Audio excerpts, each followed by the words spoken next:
기도드리겠습니다. 하나님 감사합니다. 오늘 이 시간 주의 말씀, 생명의 말씀을 대합니다. 말씀이 살아있어 하는 은혜의 시간이 열릴 수 있도록 인도하여 주옵소서. 예수 그리스도의 이름으로 기도합니다. 아멘.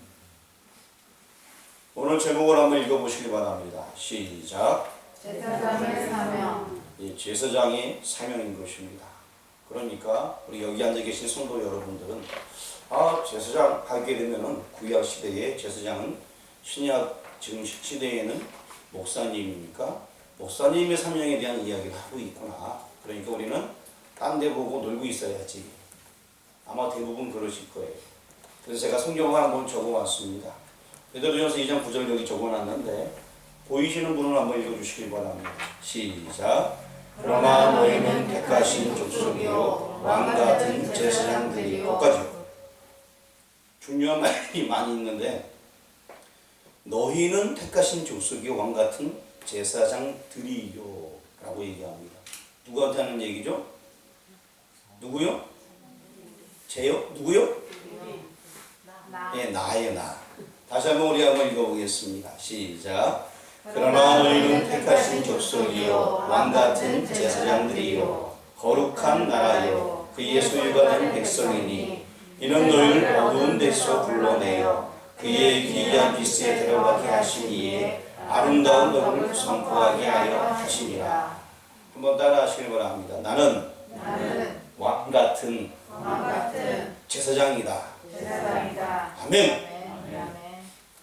근데 혹시 여기 여러분들 이걸 따라할 때 나는 띨띨한 제사장이 되면 곤란해요. 다른 분들보다 죽을 수가 있어요. 뭔 얘기인지 아시겠죠? 다시 한번 따라합니다. 나는 왕같은 제사장이다. 시작. 나는 왕같은 제사장이다. 예, 지금 벌써부터 기도하시는 분들이 계신데 옆 사람한테 한번 이야기하기 바랍니다. 당신은 왕같은 제사장입니다. 시작. 당신은 왕같은 제사장입니다. 네, 그렇습니다. 우리는 왕같은 제사장입니다. 이 땅에 많은 교인들이 있는데 자신의 사명을 모르고 사는 사람들이 많이 있습니다. 내가 왕같은 제사장인지 띨띨한 제사장인 척하는 건지 뭐 이렇게 살아가는 사람이 많다는 것입니다. 여러분은 어떠한 제사장이 되고 싶습니까? 왕같은 제사장 되기를 주의 이름으로 축원합니다. 오늘 말씀을 들어가기 전에 한번 문맥을 쭉 살펴볼 겁니다. 문맥을 살펴보다 보면은 좀 지루할 수가 있어요. 잠시 동안 살펴볼 테니까 눈을 부릅뜨고서 한번 말씀을 들어보시길 바랍니다. 출애굽한 이스라엘 백성 파란 광야, 즉 가데스 바네아에서 이제 가나안 땅을 정탐하게 됩니다. 정탐한 사람들 12명이 보고하였는데 10명의 보고는 부정적인 그러한 보고가 있었습니다. 그래서 그들이 들어가지 못하는 일들이 있었고, 그래도 10장 지금 이제 그래서 그러한 여러 가지 상황 때문에 15장에는 규례가 지어지게 되었습니다. 10명의 불신앙을 인하여서 15장에는 규례가 주어지게 되었고 16장에서는 고라 일당의 반역이 있었습니다. 그 치유책으로 17장에서 19장의 말씀이 좀 주어졌는데 지난번에는 그 17장의 말씀을 공부했고 오늘은 이어서 18장의 말씀을 보는 차례인 것입니다. 17장에서는 아론의 지팡이 um이 돋고 순이 나고 꽃이 피어서 살구 열매가 열렸다 이렇게 말씀하고 있습니다. 이것은 엄청난 영예가 그에게 걸려있다는 것입니다. 자, 제사장인 그 아론의 지팡이에는 엄청난 영예가 걸려있다는 것입니다. 무엇에 비교할 수 없는 거예요. 아까 우리가 베드로전서 2장 9절 말씀 보았는데 이제 우리를 가리켜서 뭐라 말하면 왕같은 제사장이라 라고 말합니다. 아론에게 부여된 그 엄청난 그 영예, 그것이 이제 누구에게? 그렇죠, 나에게 전가되어진 거예요. 무슨 얘기인지 아시겠습니까? 구약시대에 지금 분명히 이 아론 같은 사람, 특별한 사람으로 구분하기 위하여서 그 지팡이에 싹이 나게 되었습니다. 그런데 지금 오늘 성경에 이 내용을 보게 되니까 이제 나를 가리켜서 왕같은 제사장이라 라고 말합니다. 신약 성경에. 그러니까 결국에는 특별히 어떤 것을 피할 수 없는 하나님의 택하심이 누구에게 있었다? 누구에게? 아론에게? 모세에게? 개똥이에게? 누구에게? 나에게 있었다. 이거 큰 은혜입니다. 얼마나 큰 은혜입니까? 옆사람만 택한 것이 아니에요. 나도 택함 받은 거예요. 누구로? 왕같은 제사장. 그래서 오늘 제사장의 사명에 대해서 살펴보려고 합니다. 다시 한번 따라합니다. 나는 왕같은 제사장이다. 자, 그러면 제사장의 사명에 대해서 한번 살펴보려고 합니다. 그리고 또 오늘 18절 같은 경우에는 제사장과 그를 보필하는 레위인의 직분이 얼마만큼 영광스러운 그러한 직분인지 또 책임도 크다는 점을 말씀해 주고 있습니다. 그리고 이 제사장의 직분, 레위인의 직분은요, 죽지 않게 하는 것이 직분 중에 가장 큰 직분 중에 하나예요. 살리게 한다는 것입니다. 많은 사람들은 생명이 없어 죽어갑니다. 예수 생명이었으면 다 죽는 거예요. 살리는 직분의 역할을 바로 제사장이 하는 것이고 레위인들이 하는 것입니다. 17장 마지막에 백성들이 우리는 죽게 되었나이다. 12절하고 13절 말씀에 얘기하고 있어요. 17장 맨 끝에 하나님 앞에 나가가니까 다 죽는 거예요. 해먹하게 아무나 막 나가가니까. 그런데 그들이 해먹하게 나갈 수 있는 길을 열어주시는 예수님이신데 그 역할을 감당하는 것은 바로 지금 왕같은 제사장인 우리가 감당하는 것입니다. 지금 많은 세상 사람들이 주께로 못 옵니다. 그 사람들이 못 와서 죽어가는 거예요. 그 사람들을 주께로 인도하는 역할을 우리가 감당하는 거예요. 살게 하는 일, 그것이 바로 우리의 역할이라는 것입니다. 여러분 굉장히 중요한 지금 막중한 사명을 가지고 있어요. 우리 앞뒤 옆 사람한테 한번 인사하길 바랍니다. 당신은 왕같은 제사장입니다. 시작. 당신은 왕같은 제사장입니다. 앞만 하지 말고 옆만 하지 말고 앞뒤 옆 사람 다 해주세요. 또 한 번 해주세요. 시작. 당신은 왕같은 제사장입니다. 혹시 안 보니 못 본 분 있으면 쫓아가서 한번 해주세요. 시작. 당신은 제사장입니다. 예. 5절 말씀 한번 읽어보겠습니다. 5절 본문 시작. 이와 같이 너희는 성소의 직무와 제단의 직무를 다하라. 그리하면 여호와의 진노가 다시는 이스라엘 자손에게 미치지 아니하리라. 여기 보니까 성소의 직무와 제단의 직무를 다 하면 여호와의 진노가 미치지 아니한다. 다시 말하면 죽지 않게 된다라고 말씀하고 있습니다. 그래서 이 직무에 대해서 오늘 살펴보려고 합니다. 이 마이크가 울림이 있는데 혹시 김철기 있으면 1번 에코 들어갔나 한번 확인해 줄 수 있나요? 오늘 본문을 통하여서 제사장의 사명, 이 사명이 어떤 것인가? 먼저는 성소의 직무인 것입니다. 성소의 직무. 5절에 나와 있는 이 성소의 직무에 대해서 살펴보려고 하는데 다시 우리 1절 말씀도 한번 읽어보겠습니다. 시작. 여호와께서 아론에게 이르시되 너와 내 아들들과 내 조상의 가문은 성소에 대한 죄를 함께 담당할 것이요 너와 내 아들들은 너희의 제사장 직분에 대한 죄를 함께 담당할 것이니라.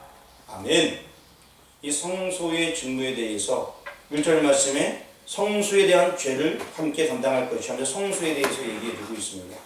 이 성소라는 것은 교회의 신성을 이야기하고 있습니다. 교회의 신성, 교회의 거룩함을 얘기해 주고 있습니다. 첫 절은 본장 전체를 해석하는 열쇠와도 같은 말씀인 것입니다. 죄를 함께 담당할 것이니라. 이 말씀이 두 번이나 나옵니다. 이것이 너와 내 아들들과 내 조상의 가문, 즉 대제사장과 제사장의 사명이라는 것입니다. 죄를 담당하는 것, 그것이 바로 우리의 사명이라는 것입니다. 그렇다면 제사장이 짊어져야 할 죄가 무엇인가? 첫 번째는 1절에 성소의 죄라고 말씀하고 있습니다. 아까도 말씀드렸듯이 5절 말씀도 읽어봤는데 5절에는 성소의 직무와 제단의 직무, 이 두 가지가 나와 있습니다. 이 직무를 다하라 라고 말합니다. 성소의 직무와 제단의 직무, 두 면으로 나타나게 되어 있습니다.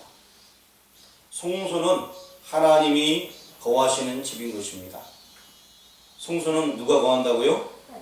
하나님이 거하시는 집입니다. 이스라엘 진영의 중심이 되게 됩니다. 성막을 지을 때, 회막을 지을 때 항상 이 성막이 중심에 있어 그들이 그 이스라엘 백성들이 광야에서 진행하다가 머무를 때 성막이 중심에 있었고 동서남북으로 흩어져서 이스라엘 백성들이 텐트를 치고 지냈습니다. 아마 이 마이크가 울려서 그런 거죠. 앞에 마이크가. 성소는 하나님이 거하시는 집인 것입니다. 그리고 또 하나님께서는 사람들과 함께하기 원하십니다. 구약시대에는 성막으로, 나중에는 성전에 임하셨습니다. 그리고 지금은 그 하나님이 어디에 계실까요? 마음속에. 예, 마음속에 계십니다. 그렇습니다. 교회 이렇게 표현하면 교회라는 용어 자체가 뭐냐? 지금 우리 교회에 대해서 얘기하고 있잖아요. 교회의 거룩함. 교회라는 것은 내 마음의 교회를 얘기하고 있습니다. 예수님이 내 마음속에 계십니다. 다시 예수님 믿습니까? 물어본다는 것은 당신 예수님 마음속에 계십니까? 라고 묻는 거거든요. 예수님이 내 마음속에 계신다. 이것이 무엇입니까? 내가 예수님을 구주로 고백한다는 것입니다. 즉, 내 마음 성소에 예수님이 계시기 때문에 내가 하나님의 자녀가 될 수 있다는 것입니다. 예수님의 십자가와 부활 사건을 믿는 자, 그런 자, 그 사람들 가운데 예수님이 함께 계십니다. 예수님은 부활 승천하셨지만 성령님을 보내주셨고 성령님이 내 안에 계신다. 이것이 바로 예수님이 내 안에 계신다는 것입니다. 그래서 지금 오늘 첫 번째로 성수에 이 직무를 다한다. 이것은 교회의 거룩함이 훼손되지 말아야 된다는 것입니다. 그래서 교회라는 것은 여러분 성도들이 모여있는 곳이 교회예요.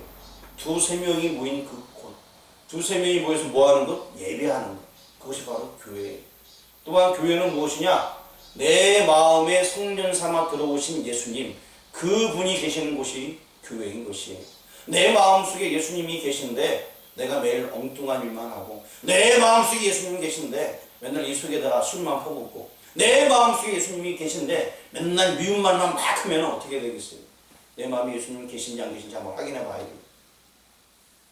내 안에 거룩한 예수님의 성품이 겉으로 드러나는 것, 이것이 바로 성수의 증거를 다하는 겁니다. 사람이 제일 되는 목적은 하나님을 영화롭게 하는 것이다. 그를 예배하는 것이다 라고 말씀하고 있습니다. 하나님을 영화롭게 하며 그를 예배하는 것. 그렇다면 그를 예배하는 것, 이렇게 예배드리는 예배 맞습니다. 하지만 또 그 가운데 함축된 의미는 내 안에 계신 예수님 그 성품을 드러내는 거예요. 신의 성품에 우리가 참여하여서 그 성품을 드러내는 거예요. 이것이 바로 성수의 직무를 다하는 것입니다. 성수의 직무라는 것은 내 안에 계신 예수님을 드러내는 것입니다. 그래서 리플렉트, 반사하는 것, 하나님의 그 아름다운 형상을 반사해내는 것, 그것이 바로 우리의 사명인 것입니다. 거울은 그대로 비춰주잖아요. 내가 예수님 믿으면 예수님의 행위, 예수님의 말, 예수님의 습관이 나타나야 되는 거예요. 그런데 내 안에 예수님 계시다고 교회에서는 주여 기도하고 눈물 흘리고, 그리고 돌아가서는 맨날 싸우고 부부싸움하고 이웃하고 싸우고 막 욕하고, 예수님의 내 안에 예수님 계신데 뭐가 드러나는지 모르겠어요. 여러분 말고, 여러분 안 그러겠죠. 저기 다른 동네, 저기 먼 동네 율실이라고 교회 하나 있는데 다른 동네 얘기하는 거예요. 우리 교회 말고. 성수의 직무라는 것은 내 안에 계신 예수님을 드러내는 것이에요. 이것이 성수의 직무인 것입니다. 자신을 지키는 여러분들에게 주의 이름으로 축원합니다. 아멘. 성도들의 마음이 성령이 거하시는 곳입니다. 구약시대는 정말 말 그대로 성소의 직무를 다하는 게 맞아요. 구약시대에는 예표로 보일 수밖에 없었어요. 아론의 입장에서는. 하지만 그것이 신약시대에는 그 교회라는 개념이 우리 마음으로 들어왔단 말이죠. 예수님이 내 마음속에 들어오셨습니다. 하기 때문에 지금 우리에게 말씀하고 있는 바는 이 예수님의 향내가 내 몸에서 나야 되는 거예요. 사람들 만나면 괜히 즐거워지는 사람 있잖아요. 괜히 또 만나고 싶은 사람 있잖아요. 예수님이 향내 때문에. 그런 사람이 되라는 것입니다. 어떤 사람은 굉장히 만나기 두려운 사람이 있어요. 어려운 사람이 있어요. 힘든 사람이 있어요. 왜? 향내는 하나도 안 나고 이상한 후린내만 나니까 만나기 싫은 거예요. 만나기만 하면 거치는 용어만 나오고 싫은 얘기만 나오니까 만나기 싫은 거예요. 우리 다 아는 얘기예요. 근데 지금 성경에서 말씀해 주고 있습니다. 성수의 징표를 지켜라. 아론에게는 정말 그 성수의 징표를 다 하는 온전히. 지금 우리에게는 내 마음속에 계신 예수님, 그분 마음 편하게 해드리고 그분의 이름을 나타내는 것. 그것이 바로 성수의 징표를 다하는 것입니다. 다음은 제단의 직무인 것입니다. 간단히 말하면 복음 수호하는 것입니다. 제단은 번제단을 가리키는 것입니다. 성수의 핵심이 여기에 있습니다. 번제단에 죄의 문제가 해결되어야지만 하나님께 나아갈 수가 있어요. 대제사장도 자기 죄 때문에 대속죄를 드리고 나서 그 지성소 안으로 들어가는 거예요. 그냥 못 들어갑니다. 죄인이 죽임을 당하지 아니하고 하나님 앞에 나아갈 수 있는 방법이 없습니다. 하기 때문에 내가 죽기 위해 내가 직접 죽을 수 없으니까 짐승을 대신 잡아서 죽이는 거예요. 근데 그 짐승은 누굴 예표합니까? 예수님. 결국 예수님이 우리 죄를 위해서 다 그 죄악을 씻으셨다 하기 때문에 우리가 그 담대히 그 보좌 앞으로 나갈 수 있다. 그런 표현이 구약의 제사제도의 모습이었습니다. 그러므로 제사장에게는 단에서 제물이 바르게 드려지도록 지켜야 할 책임이 있습니다. 그래서 이 제사장의 사명 두 번째는 제단의 중무이고 제단. 다른 말로 바꾸면 온전한 예배입니다. 예배. 그래서 이거 헬라어로 아바드라라고 말합니다. 아바드는 예배, 엎드림, 봉사 이렇게 표현하고 있습니다. 그 용어는 바로 그거예요. 하나님 앞에 엎드립니다. 구약 성경에 많이 나와요. 모세도 그렇고 무조건 일만 생기면 엎드리는 거예요. 누구 앞에? 하나님 앞에 엎드리는 거예요. 바로 기도한다, 예배한다 이런 표현이에요. 자, 첫 번째 질문은 뭐라고 그랬습니까? 크게요. 네, 성수의 증거. 누가 얘기했어요? 저쪽 어디서 얘기했는데? 아주 잘 얘기했어요. 저쪽에 지은이 학생님 같은 잘 얘기 잘했어요. 감사합니다. 예. 청년이구나 참. 네. 두 번째 뭐라 그랬죠? 네, 제단의 증거, 온전한 예배, 복음 수호를 얘기한다 그랬습니다. 그래서 우리가 찬송가에도 뭐 산제사들이 누에 이런 찬양 있잖아요. 산제사가 제단 앞에서 온전히 예배를 드리는 거예요. 예수님이 구속의 은혜를 찬양하는 것입니다. 그래서 오늘 주부터 찬송가 보게 되면 267장 우리의 죄에 속하는 그런 찬송가를 드렸습니다. 단에서 제물이 바르게 드려지도록 지켜야 할 책임이 있다는 것입니다. 누구에게? 예, 나에게. 왜? 내가 제사장이니까. 다시 한번 첫 번째는 무슨 직무? 두 번째는 제단의 직무. 5절에도 나와 두 개 다 나와 있잖아요. 이 직무를 지켜야 된다는 것입니다. 단에서 제물이 바르게 드려지도록 우리가 그 일을 감당해야 된다는 것입니다. 여러분 레위기 10장 1절 2절 말씀 보게 되면요. 아론의 아들들 나답과 아비후가 다른 불을 드렸어요. 어떻게 됐어요? 예, 죽임당했습니다. 다른 불을 드다가 굉장히 중요한 부분이에요. 우리가 이 제단 하나님께 예배 드린다는 거 온전한 예배를 드려야 됩니다. 정해놓은 시간에 예배 드리고 그 앞에 엎드리고 기도하고 온전한 예배 드림으로 말미암아 하나님과의 교제가 깊어지는 여러분들에게 주의 이름으로 축원합니다. 다른 복음 없습니다. 오직 예수님밖에는 구원의 길이 없습니다. 그분께 온전한 제단 쌓으신 여러분들에게 주의 이름으로 축원합니다.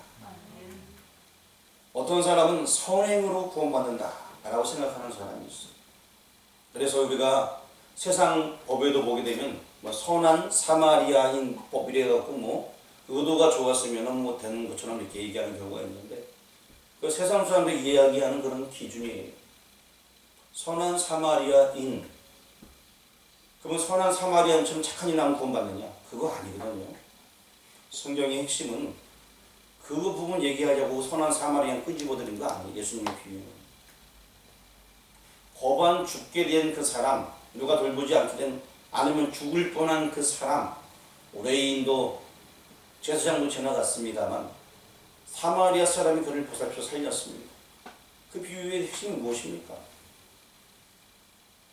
우리는 자체적으로 살 수 없는데 예수님이 이 땅에 오셔서 우리를 살리셨다는 얘기예요. 예수님 밖에는 다른 사람이 구원의 길이 없다는 얘기예요. 구원의 길이. 우리가 선한 사마리아인처럼 되자라는 그 의미는 착한 일을 하자는 의미가 아니라 사람 살리는 일, 복음 전하는 일, 생명 구하는 일을 하라, 그 메시지인 것입니다. 그걸 잘못 오용해서 착한 일만 된다, 성경에 나와 있지 않네, 그 얘기를 뒤집었는데 그거 아니에요. 그 얘기는 생명을 살리는 일, 영혼을 살리는 그것을 해야지만 된다는 것입니다. 우리 제사장의 사명 두 번째는 바로 제단 앞에서 온전히 하나님께 예배하는 삶, 그것이 필요합니다. 다시 한번 정리합니다. 우리 제사장의 삶 첫 번째 뭐라고요? 두 번째, 성소는 내 심령을 지키는 것입니다. 그리고 또 두 번째, 이 제단은 뭘 얘기한다 그랬죠? 예배입니다. 엎드림, 섬김입니다. 이것이 우리에게 필요한 것입니다. 모든 예배 말씀을 잘 들으시기 바랍니다. 우리가 이 증거 굉장히 중요합니다. 그리고 또 교회에 나와서 하나님 말씀 듣는 것 너무나 중요하고요. 이 제단이라는 것은 복음을 수호하는 것인데 예배를 드림이 첫째고요. 그리고 또 여러분들이 온전한 예배를 드리기 위해서 말씀을 많이 읽어야 돼요. 말씀을 하나도 모르는 사람한테 하나님 말씀이 주어지면 사람들은 좋은 얘기하는 거 도덕적으로 받아들이고 그냥 가는 거예요. 하지만 우리가 복음을 받아들여야 되거든요. 핵심을 받아들여야 돼요. 성경을 기초적으로 알고 있는 사람들은 그것이 배가 되어서 기쁘게 돌아가지만 잘 모르는 사람들은 오늘 목사님 예화 들었는데 그 예화가 참 은혜되더라. 그 예화만 기억하는 예화만. 아무것도 기억이 없어요. 교회는 복음을 전해야 되는데 진리가 선포되어야 되는데 복음 진리는 하나도 안 갖고 가고 그 예화 들었을 때 그때 그게 참 마음이 이러면서 엉뚱한 생각하고 돌아가는 거예요. 자, 제사장의 사명 세 번째는 바른 말씀의 선포인 것입니다. 제사장의 직분을 감당하는 건데요. 바른 말씀의 선포가 필요합니다. 우리 1절 말씀 한번 읽어보겠습니다. 본문 1절 시작. 여호와께서 아론에게 이르시되 너와 네 아들들과 내 조상의 가문은 성소에 대한 죄를 함께 감당할 것이요 너와 네 아들들은 너희의 제사장 직분에 대한 죄를 함께 감당할 것입니다. 여기 제사장 직분이라는 용어가 맨 끝에 나와 있는데요. 이 제사장 직분은 바른 말씀의 선포를 얘기해주고 있습니다.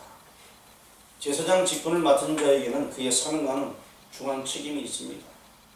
그래서 바른 말씀의 선포, 아까도 얘기했지만 여러분들이 이제 나가서 복음을 전하는데 바른 말씀의 선포를 해야 됩니다. 예전에 제가 학생들한테 복음 전하라고 얘기하니까 착한 학생들이 나가서 복음을 전해서 친구들한테 내 친구랑 길에 가면서 복음을 전하는 모습을 제가 우연찮게 우리 교회 학생이 전하는 걸 봤는데 야 너 우리 교회 와라. 우리 교회에 오게 되면 우리 교회는 어떤 분은 막 방언도 하고 어떤 분은 막 그 눈물도 막 흘리고 그래. 사실 그 아이는 열정이 있었지만 전하는 방법이 뭔가 조금 잘못했습니다. 왜냐하면은 들은 게 없어요. 배운 게 없어요. 말씀을 잘 모르는 거예요. 예수님께서 전하신 복음의 핵심, 예수님의 죽음과 부활, 이 사실이 바로 복음인데 핵심은 빼놓고 다른 이야기만 전하고 있습니다. 야 우리 교회에 와. 우리 교회 선생님들이 진짜 좋아. 우리 교회에 와. 물론 그 선생님이 좋다는 얘기도 일단 와서 복음을 접하기 위해서 의도로 할 수도 있겠지만 자꾸 엉뚱한 얘기하는 것보다 복음의 핵심을 바로 전해야 됩니다. 그래서 제사장들은 우리가 아까 왕같은 제사장이라고 말했죠. 그렇다면 바른 복음을 전해야 되는데 두 번째도 제가 얘기했듯이 그 말씀을 안 읽으면 전할 수가 없어요. 그리고 제사장 직분을 맡은 자에게는 그의 상응하는 중요한 책임이 있게 됩니다. 선생된 우리가 더 큰 심판을 받게 된다 라고 성경에서도 말씀해 주고 있습니다. 나아가 제사장 직분의 죄라는 말씀 속에서 백성들의 죄까지도 담당하는 그런 뜻이 있습니다. 하기 때문에 믿지 않냐는 많은 사람들의 몰라서 죄를 짓지 않습니다. 그런 사람들을 정말 내가 그 사람을 담당하겠다고 기도하면서 결국에 주께로 인도하는 것, 바른 복음을 전해야 되는 것입니다. 참 제사장 되시는 그리스도, 그분이 마지막 때에 오십니다. 하지만 그분이 오기 전까지는 우리가 그분이 가르쳐주신 말씀을 가지고서 제대된 도리로서 그분의 역할을 우리가 감당해 내야 되는 것이, 이것이 제사장들이 해야 될 일인 것입니다. 나는 예수님이 아니지만 앞으로 오실 예수님을 대신하여서 나는 작은 예수가 되어서 이 복음을 바르게 전하는 것, 그것이 우리의 사명이라는 것입니다. 성경에서는 말씀해 주고 있습니다. 히브리서 13장 17절 말씀 앞에 적어놨는데 보이시나요? 좀 글씨가 작아요. 같이 한번 읽어보겠습니다.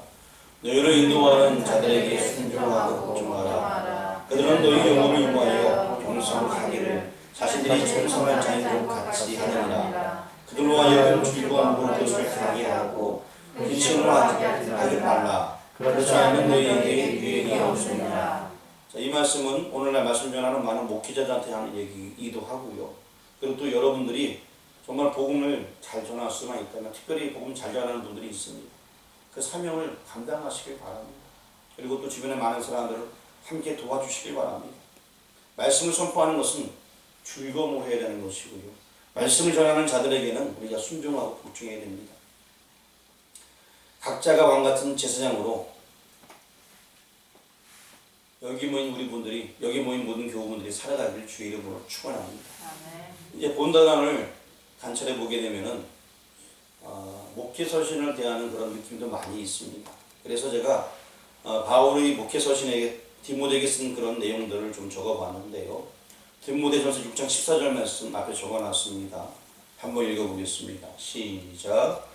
우리 주 예수 그리스도께서 나타나실 때까지 흠도 없고 천당받을 것도 없이 이 명령을 지키라. 그렇습니다. 지금 제사장의 사명, 그 명령을 따라 지키라는 얘기입니다. 디모데전서 6장 20절 말씀 읽어보겠습니다. 시작. 디모데야, 망령되고 헛된 말과 거짓된 지식에 반론을 피하므로 내게 부탁하는 것을 지키라. 또 디모데후서 1장 13절 읽어보겠습니다. 시작. 너는 그리스도 예수 안에 있는 믿음과 사랑으로서 내게 들은 바 바른 말을 본받아 지키고, 자, 바른 말을 본받아 지키라 라고 말씀하고 있습니다. 14절 읽어보겠습니다. 시작. 우리 안에 거하시는 성령으로 말미암아 내게 부탁한 아름다운 것을 지키라. 이렇게 명령하고 있습니다. 이 명령을 이제 받은 우리는 이 명령을 지켜야 될 것입니다. 그리고 또 사도 바울 같은 경우에는 자신의 사역을 한마디로 믿음을 지켰다라고 말합니다. 여기 계신 우리 교우 여러분들, 믿음을 지키시길 바랍니다. 넘어지지 마세요. 끝까지 믿음을 지키시길 바랍니다. 교회의 신성을 지키고 범죄단의 책임을 지며 또한 바른 말씀을 선포하시길 바랍니다. 이를 지키면 죽지 않고 어기면 죽임을 당하게 된다는 것입니다. 누가? 믿지 않은 많은 사람들. 오늘 제사장의 사명에 대해서 살펴보았습니다. 여기 계신 여러분들은 자신의 사명을 다 아는 줄 믿습니다. 먼저 성수의 직무, 교회의 신성, 즉 자신의 믿음을 지키시길 바랍니다. 자신의 마음을 지키시길 바랍니다. 두 번째는 제단의 직무인 것입니다. 복음을 수호하는 것입니다. 예배에 성공하는 것입니다. 제단에 나와 엎드리는 것입니다. 기도하는 것입니다. 예배 드리는 것입니다. 또 제사장의 직분인 것입니다. 바른 말씀에 선포를 하는 여러분들이 주의 이름으로 축원합니다. 기도하겠습니다. 하나님, 오늘 이 시간 제사장의 사명에 대해서 살펴보았습니다. 이제 이 제사장이 바로 나라는 것을 인식하고 주어진 말씀들을 지키며 나아갈 수 있도록 인도하여 주옵소서. 성수의 직분을 지키고 제단의 직분을 지키고 제사장 직분을 바로 지켜나갈 수 있는 우리들 되어줄 수 있도록 인도하여 주옵소서. 예수 그리스도의 이름으로 기도합니다. 아멘.